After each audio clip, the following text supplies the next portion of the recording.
but it has been going well, showing that the time spirit is calling for such new viable patterns of living.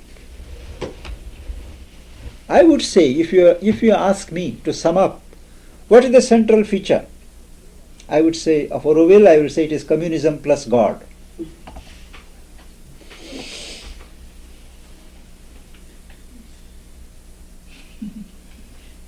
Yes. Sometime in the last year, there was something I saw in a newspaper about a bad financial problem at Auroville, as though there were two factions and somebody was cheating somebody else. I can't remember, but I would like to. No, I hinted about that. I hinted that newspaper reports are as usual exaggerated. All the land, 2,000 acres of land on which the present Auroville is situated, they were purchased by a subsidiary organization of the ashram called Sri Aurobindo Society. And all monies used to go to Auroville through the society. Now, the society claims that as the owners of the land, they should dictate the policies and the development and the priorities in Auroville. The residents of Auroville, they say no. You are not living here on the soil, it is we who will live. We have to decide the priorities and we will decide how the money is to be spent. Then these people say, all right, you decide, but we are not going to give you money. So, many of the residents have made arrangements by appeal to their respective countries to get money directly in their individual names and they are spending. But all the same, there is a certain pressure, a financial difficulty. Capital development is held up. And seeing all this trouble, the central government of India has restricted new admissions. They say, till this problem is solved, we don't want to allow new people to come and settle down here. Because the government wants this experiment to succeed, because that will be India's contribution to world peace. And they are trying their best to help the resolution of the deadlock. Unfortunately, what has happened, the Sri Aurobindo Society people who have been collecting money and who have sponsored the land acquisition and all that, they are Indians. And the majority of Auroville people are Westerners. That has led to some other overtones, But there is no racial conflict.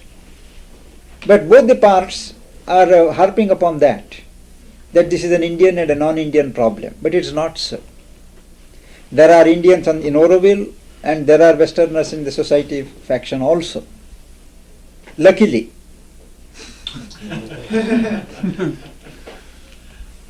So I suppose these are to be treated as teething troubles. And we are glad that the troubles have cropped up now rather than later. And one thing we are emphasizing is that Auroville can only be a prototype. 100 Aurovilles have to spring up all over the world, each adapted to the genius and the conditions of the country in which it is situated. And ultimately, some pattern will emerge for the new world. Till then we can go on experimenting. There will be many casualties, many modifications necessary. Nobody has the final solution as at present. Yes? You spoke that the essential thing for Auroville and for any community would be the spiritual growth of the individual. Yes. And then also in that the acceptance of each individual's own path. Is there any explicit or any particular process developed there for people to develop spiritually to the points where they give up those, their own wants and desires? Or yes. Could you Yes. speak to this? First is we accept that the truth, the divinity is non-denominational. It is neither Hindu, nor Christian, nor Buddhist. The truth may flow into various modes, but none is exclusive. The divinity, the divine consciousness that one seeks to embody and realize can only be received, developed to the extent to which one gives up the vestiges of the animal past and the ego and desire vitiations in each individual. For that, there is the psychological discipline of increasing the godly elements in each one, rejecting what constricts, what is gross, what holds one down, what separates one from others. That growth of fraternity, that can come not by teaching, not by study intellectual books, but by awakening of that sense of brotherhood here. And for that we practice meditation, we practice concentration, self-contemplation, prayers, and a certain understanding.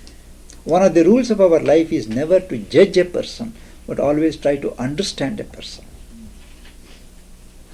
Seeking points of harmony, points of agreement, leaving out points of where we can't agree. As we grow, we can agree. So this is a code of conduct that we have to practice in day-to-day life. So ultimately it is change of human consciousness into a spiritual divine consciousness, step by step. It calls for great homework, as I would put it. And it's not a question of a day or a year or a month. It goes on. But to the extent one is sincere, one can objectively look at oneself, accept one's limitations, and recognize truth and greatness wherever it is. We are helped. So we have people from all religions, all countries, all traditions, but none of them is a point of friction there.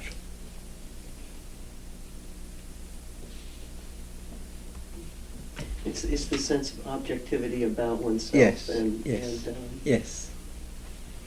And recognizing that we are limited beings. Our vision is limited, understanding is limited, and as new faculties develop, as our consciousness develops, we'll understand more. Till then we suspend our judgment. If I don't understand you, I should not criticize you or condemn you. I should go my own way and allow you to go your way. And there it is a miniature world. There is no uniformity. Everybody is not expected to follow the same routine except for collective work. So each individual has his own way. And we have Center of Education and new system of education in Auroville also, where what is called the classroom system of education is abolished. Children, they learn going to the houses of teachers. Women, they take charge not only of their children, they associate other children.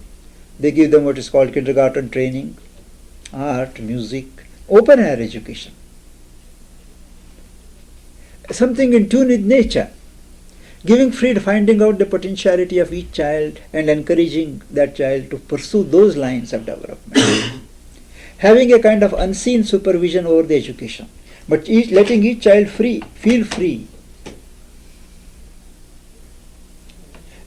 Experiment in education in which the teacher, the student, the parents and the community all cooperate and participate. Education is not left between the teacher and the student. Because ultimately, the mother says that a child spends 16 hours at home and only 5 or 6 hours at the school. So the real character, the real personality of the child is shaped at home. Parents can't disclaim their responsibility for the raising of the children. They have to teach by example, by precept.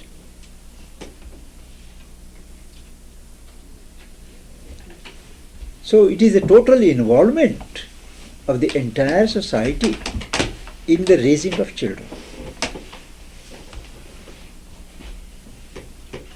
And the whole of life is the school.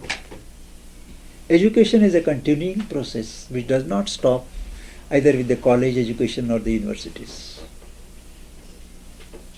They only prepare us to benefit by the education that life yields.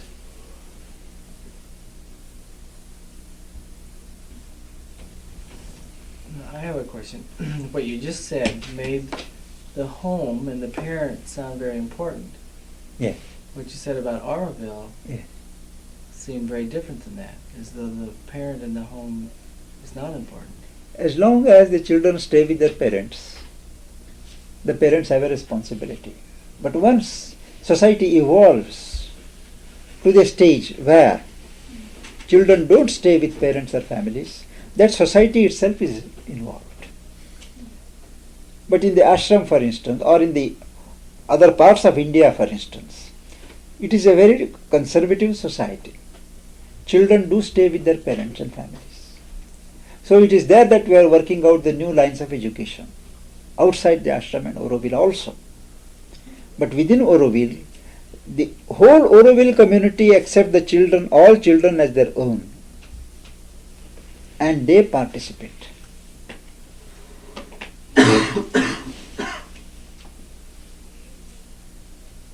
We won't say it is his child or her child. Any child is free to go to anybody and learn art, music, 3 arts, carpentry, whatever it is. In the register also, the child's name is registered only as an Auroville citizen. What about in practice? When a child is born, does the child live with the... As yet we are not organized for what I am saying Oh, completely. so it's more like a... But I believe for 1 or 2 years we encourage the children to remain with their mother, because still there is the breastfeeding. And it is only after about 2 years that the children can be taken charge by others who are not physical mothers. So till then we encourage these mothers. But the fathers don't claim any responsibility, they go away to some other woman. Yeah, that's what I meant in practice. Have you touched down in the Israeli kibbutzim to see how some of their facilitation of that product is working? Number of people who have worked in Israel kibbutz have come there. And they are actually carrying some of our practices there now.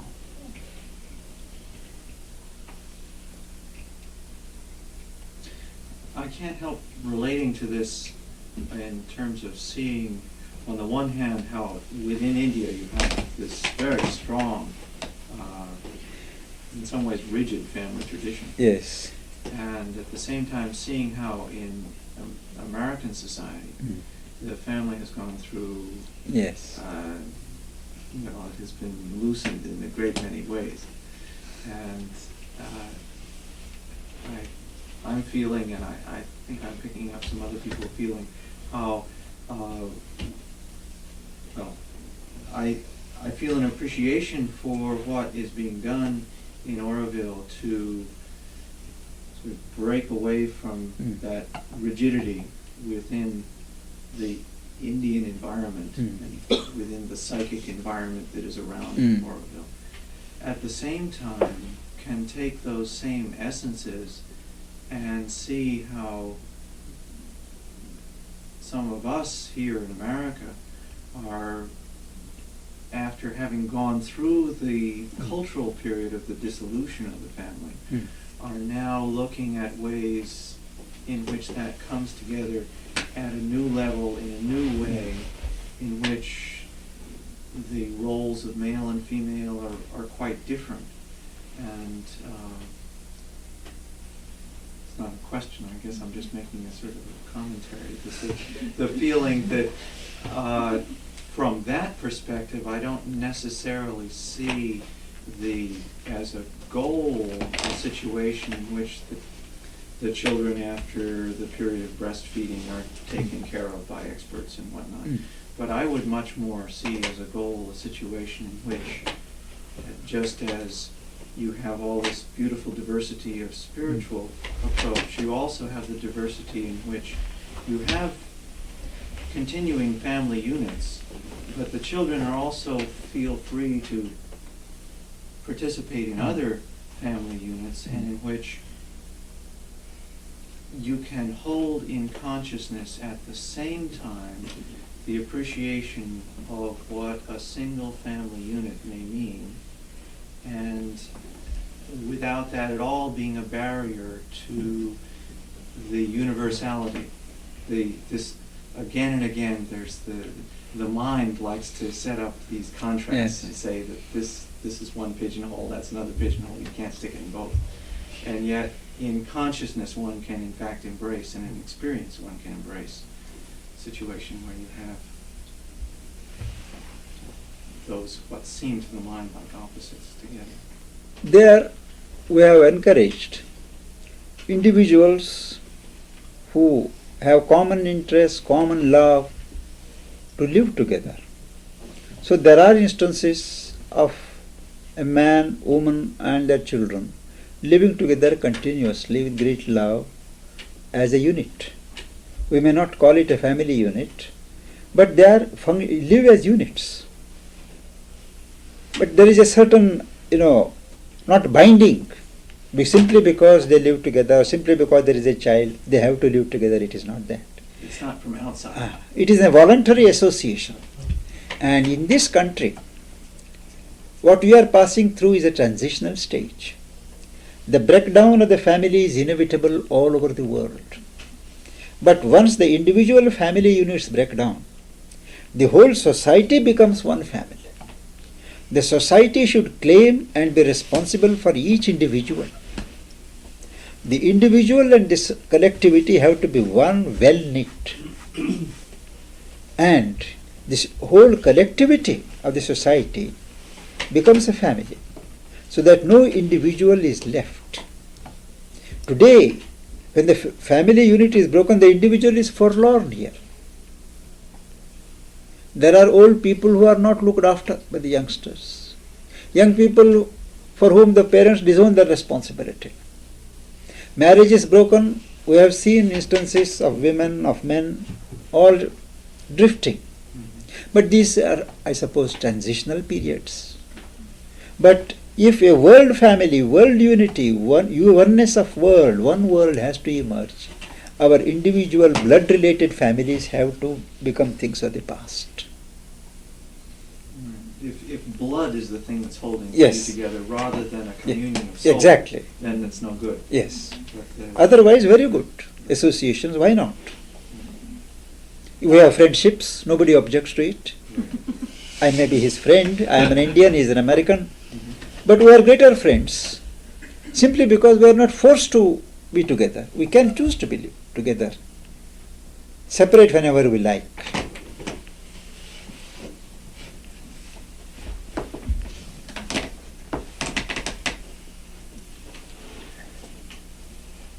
Yeah? I'm curious, who thought that it was a good idea in the future of Auroville that children would not live in a family unit but be raised by experts, and how do you determine who the experts are? Now, this is not a pre-planned thing. Nobody ever thought of these things. But when circumstances arose by which, after a man and a woman live together, they say we love each other very much. A child is born. Then the father loses interest. He goes away somewhere else. And the lady feels she can't bring up the child with her own resources. She has no resources.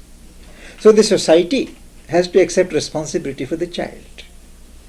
Now if there are 10 women like that, having 10 children, would it not be better to have the children together and assure them the best attention and comforts, looked after by people who can love them even without the blood ties. That is towards the way in which society is moving.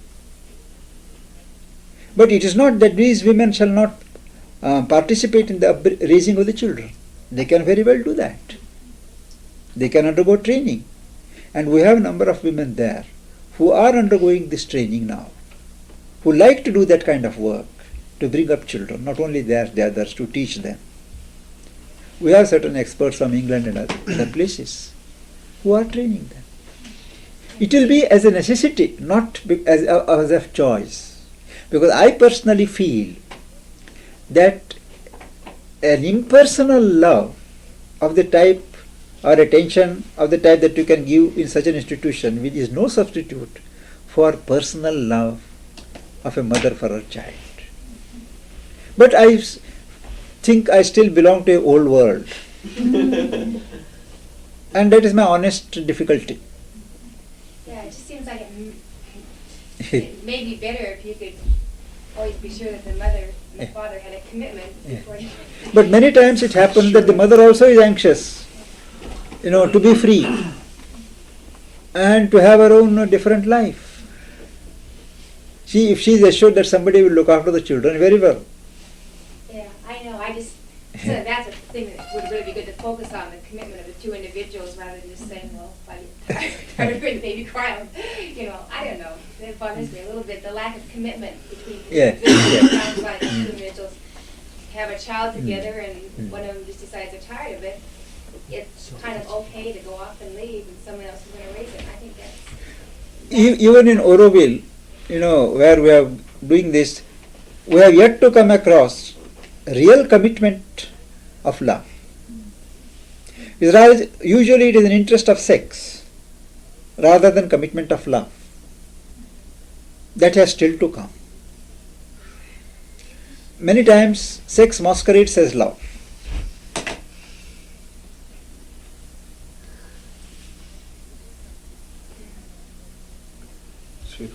Yeah. When I asked earlier of the sexual relationships, you answered with the analogy of when a man and a woman. What about two men and a woman, or three women, or... I think that is a situation we have not yet visualized. Situation we haven't yet visualized. In other words, that's not, doesn't fall into the same open sexual code that you hold. I don't think. So far we are thinking only in terms of one man and one woman. But I understand what you say. I understand. But it is, I think men are too possessive in India to tolerate this multiple relationships. Is that right, wrong? Multiple relationships? Yeah. I think Auroville has not yet come to that stage. I haven't seen anything like that. Yes. Well, after the conference, there was quite a bit of discussion on that problem, inter-community relationships, and relationships between community, open sexual relationships was one of the topics of one of the workshops. It expanded into all the variations of sexual experience, and it seemed like within most of the communities that were gathered there was the greatest area of question and instability within the community based on sexual relationships within the community. And it rose itself as one of the snakes of dealing in community. And it seems as though it's a real valid area of concern for many people in community, both hoping to get in and trying to cope with interrelationships within the community. I think this is a question which somebody else has to answer, because I personally feel if whether it is a question of sex attraction or of love, if there is love, it can be only between one man and one woman. I don't think we have yet developed to a stage when one can simultaneously really love two or three women, or a woman love two or three men. It may be physical attraction, but it can't be love. This is a problem that I think it is beyond my conception. I can visualize a woman having sexual relations or a man having sexual relations with 3 or 4 more women at the same time. But he's loving them at the same time in the same intensity, I can't visualize. I would like you to answer that, sir. Because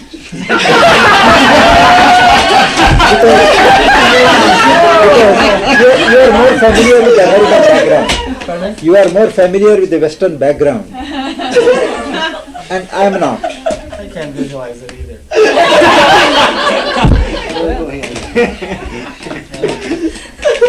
Anybody else visualize it? I have a feeling about that, which is that I think if a person truly loves, like say a man truly loves 3 women, I can visualize that. But if he truly loves 3 of them, he might not have sex with any of them. Because if you really love somebody, it's not just a personal love. And it's not a love that demands a return. I mean, I'm talking about love that goes beyond what we normally call love, which is what real love is. And it's not a love that has to have that person exclusively or have to have 3 persons exclusively when nobody else can. So to me, at that point, love sort of separates from sex. And sex might even get in the way of that kind of love a lot of times. So I can imagine somebody loving 3 people, but if somebody was having sexual relations with 3 people, I don't think he would probably love any of them. Correct. Gee, Yes. I think we're so embedded in the old way. I know I feel like just so embedded in the old ways that I can't imagine. I mean, I don't know what the new way would be like at all. But You know, in the new way, the new consciousness, our personal love is slowly developing into an impersonal love. One will feel love for all without having to have personal relations with anybody. One just spontaneously feels that overflow of love for everybody. That is an impersonal love. But where there is impersonal love, one can't have sexual relations. One may have for purposes of procreation. What'd you say? No, it's like it seems like we're in this interim stage though, for the next few generations where we don't know, what to do. One may have sexual relations to have family, raise children or whatever it is. But love does not necessarily demand sexual congress for its expression. We have seen love more and more where sex is not there.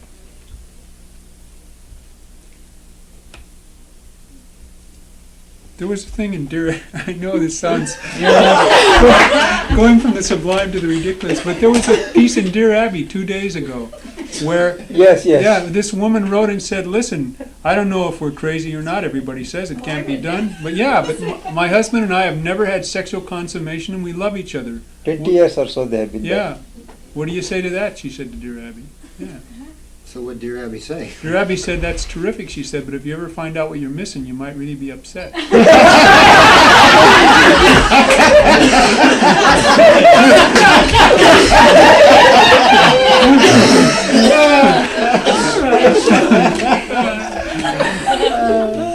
Dear Abby lives in the old world. I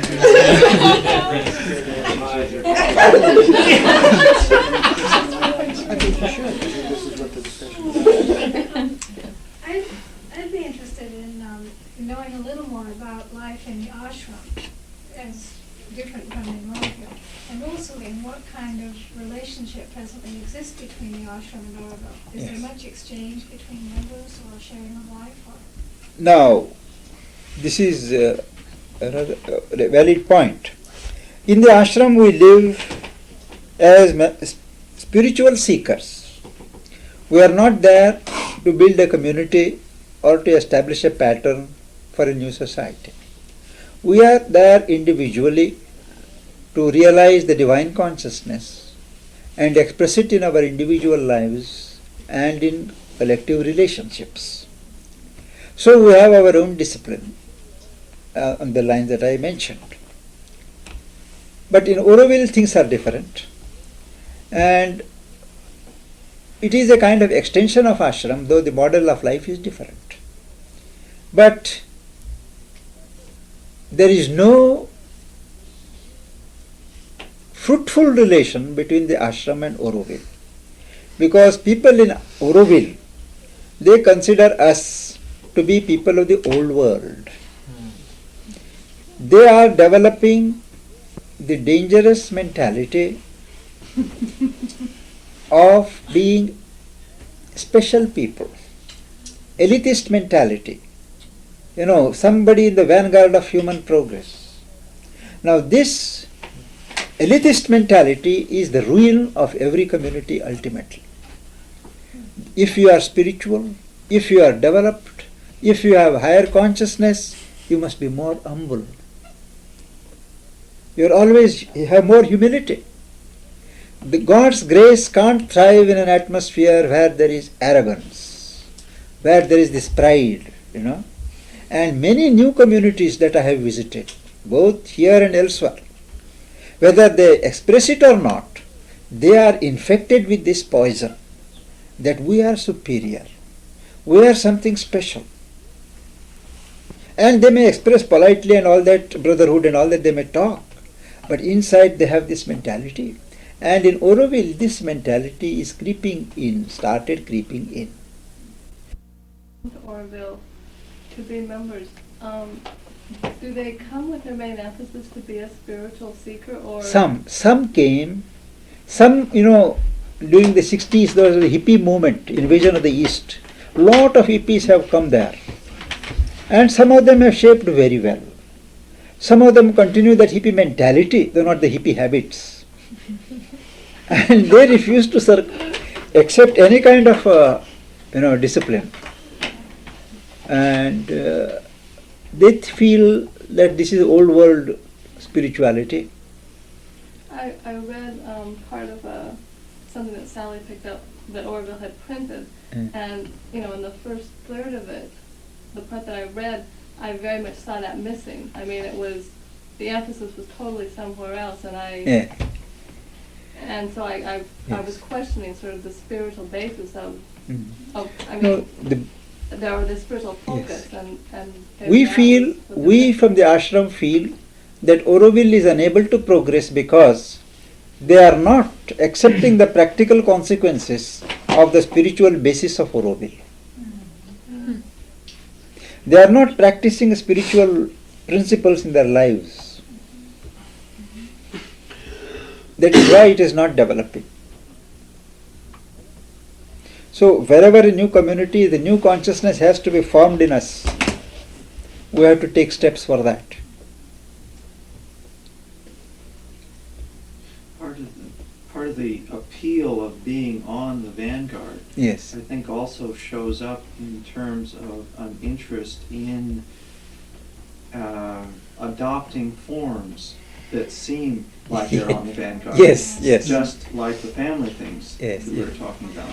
Whereas one is really getting into the essence. Yes. One can stay. I know it's often fruitful to get back off in the form before you come back to it, but it's possible to change the. In fact, it's probably desirable to first change the essence within the form, and then let the external changes sort of come from that. But for people who have made the commitment of coming out of whatever community they're in, to seek somewhere else, to go to that place. Yes. And it's necessary, certainly, for some people to do that. It's certainly also a great temptation to Yes. validate one's Yes. coming by making sure that there are these Yes. special things going on. We are making a large allowance for that, Yeah. Because we allow indulgence, allowance, all that is done, given. But they also should grow up now. No, this thing about the danger in communities, one way that, at least for me, that makes that very clear is that when you're an individual and you're trying to progress, the thing you have to do is do something about your ego. That's a big problem. And in a group, when a group is trying to develop a group consciousness, the biggest problem is developing a collective ego. Yeah, right. Yes, a group ego. Yeah. And if you can offer with a kind of devotion and surrender the group ego up, so that that's transformed and gone beyond, then you can't ever have arrogance as a community and say we're elitist. You know? It seems to me that one of the antidotes to this difficulty is coming in the sense of network, or that there's there's an alliance being built that is planetary, that has enormous diversity in it, and the diversity being accepted and bridges being built, say, between communities. And I'm wondering if either at the ashram or at Auroville, there is present that sense of connectedness Yes. with other communities or centers around the world. Yes. For instance, the ashram, the Auroville, has established close connections with Findhorn and developing relations with, what is it, Arcosanti. Yeah. Arcosanti.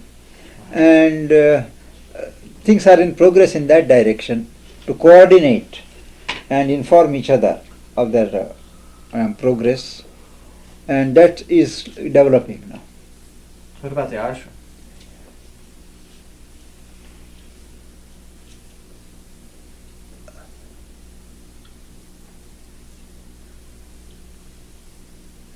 I wouldn't say there has been any worthwhile development of communications between ashram and identical institutions elsewhere. What about within India? Are there friendships, say, between your ashram and other ashrams? No. Gandhian ashrams? In India, all ashrams look down upon other ashrams. There is competition, rivalry. So we all talk of universal things, but in practice, between ashram and ashram, there is no goodwill. No. Because I am personally connected with many ashrams. I am involved in many ashrams. Because though I am a disciple of Sri Aurobindo and Mother, I have come under the influence of many teachers. And I am a sort of a bridge between many ashrams. But I have to say that by and large, the ashrams in India, they function on competitive basis. They don't accept the goodwill of bona fides of each other. They always run down each other. Yeah. They run down each other. That, in my opinion, that shows even ashrams now have outlived their utility. There should be no ashrams hereafter. No gurus and no ashrams. There have to be movements. This kind of comes back to the question I asked earlier, in the sense that I have a sense that there should be a process that you can say, okay, well, people in ashrams, even are competitive with each other. Okay, well, haven't made the perfection yet, but is there movement? Unless we can talk about there being a process. Okay, this is where we've been. This is what we're doing now. This is where we're going, and there should be a process that we can talk about. Where we've been. And I keep trying to figure out what that process is. Okay, we're at this place here, and I'm working on this, and that's what I'm going towards, and owning this stuff, like egotism, you pointed that one out, and there have been a couple of other points that I go, oh yes, that's a crucial step in the process, but I don't have it clear. I'm wondering if... No, I understand. I want to answer your question this way. At an individual level, this development has taken place in many cases. Many individuals have realized that they have to be related and everybody is going well and they have to appreciate each other, they have to be friendly. But institutionally, that feeling has not yet come anywhere. Individually, many have realized. And the sign or the process of this change taking place, and by which it can be verified, is that feeling of acceptance of others. Understanding, acceptance. I may not agree with all that you say, but I should know why you say that. And your point of view which makes you say that, I should give you the credit, the bona fides.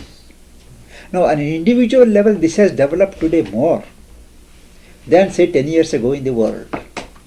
There are many individuals today who are ready to be universal men, but very few institutions, practically none, very few institutions who are institutionally prepared to say that we all work in the same way and we are all colleagues.